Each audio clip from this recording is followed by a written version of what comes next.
Assalamualaikum warahmatullahi wabarakatuh. Wilujeng enjing murang kali sadayana sampurasun rampes kumaha damang.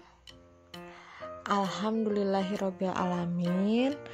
Urang tiasa patepang deui dina lawungan katilu dinten ieu. Nah, sanaos diajarna daring keneh, urang tetep kudu sumanget diajarna. Sangkan dina nyiar ilmu, dina nyangking ilmuna tiasa janten manfaat sareng barokah kanggo urang sadayana. Nah, saatos minggon kamari PTS, urang lajengkeun bab anu anyar nyaeta bab sisindiran. Anu kahiji baris dipedar nyaeta ngeunaan wangenan sisindiran. Sisindiran teh asalna tina kecap sindir anu ngandung harti omongan atawa caritaan anu dibalibirkeun. Henteu togmol, maksudna mah togmol teh henteu blak-blakan, henteu secara langsung. Luyujeng eta dina sastra Sunda anu disebut sisindiran teh nyaeta karya sastra nu ngagunakeun rakitan basa kalawan padana. Pada teh artosna bait. Jadi sisindiran teh kaasup kana ugeran puisi anu wangunna mibanda cangkang jeung eusi. Dina basa Indonesia mah osok disebut oge pantun. Anu salajengna aya papasingan sisindiran. Sisindiran teh dina Kamus Umum Basa Sunda nyaeta basa anu direka lolobana murwakanti sarta bisa dikawihkeun. Murwakanti atau purwakanti teh nyaeta padeuketna sora antar kecap atawa kekecapan dina hiji kalimah. Nah, wangun sisindiran aya 3 rupa. Nyaeta kahiji aya wawangsalan, kadua rarakitan, katilu paparikan. Ieu 3 wangun teh mibanda sifat anu sarupa nyaeta silih asih, piwuruk, sesebred, iwal ti wawangsalan. Salian tina 3 eta oge aya oge tatar ucingan. Nah, anu salajengna nyaeta aya rarakitan. Naon sih aya rarakitan teh? Rarakitan teh mangrupa sisindiran anu diwangun ku cangkang jeung eusi dina sapadana. Ai pada teh nyaeta bait. Biasana tina sabait teh aya 4 padalisan. Anu padalisan kahiji sareng kadua biasana ditulis cangkang. Anu padalisan katilu jeung kaopat mangrupa eusina.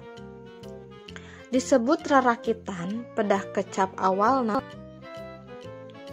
Disebut rarakitan pedah kecap awal dina padalisan cangkang dipake deui dina padalisan eusi nepi ka siga masang jeung ngarakit.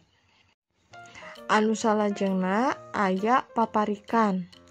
Paparikan teh asalna tina kecap parik atawa parak anu ngandung harti deukeut.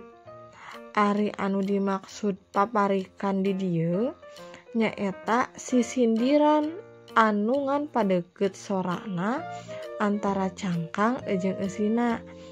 Jadi henteu papak atawa sarua kecap dina puguhna.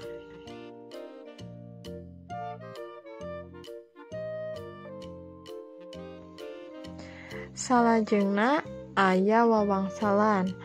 Wawangsalan teh nyaeta karangan atawa sastra anu diwangun ku sindir jeung eusi. Dina sindir diwangun deui cangkang jeung wangsal. Anu dijieun wangsalna teh tar ditetelakeun, tapi kudu diteangan tina bagan eusi. Anu dijieun wangsal teh sok murwakanti jeung salah sahiji kecap anu aya dina bagian eusi eta. Nah, contona sapertos kieu. Belut sisit sabadarat kapirarai siang wengi, hartina teh eta teh oray. Anu salajengna aya tata rucingan. Tata rucingan kaasup kana kaulinan anu mangrupa pananya anu jawabanana kudu ditebak.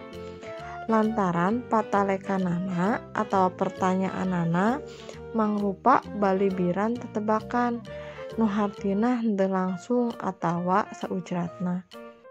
Tarucing oge kaasup kana pelajaran ngolah basa. Nah, di dieu ibu dipasieun contonanya. Anu kahiji contoh tata rucingan, hayam rintit nonggeng ka langit.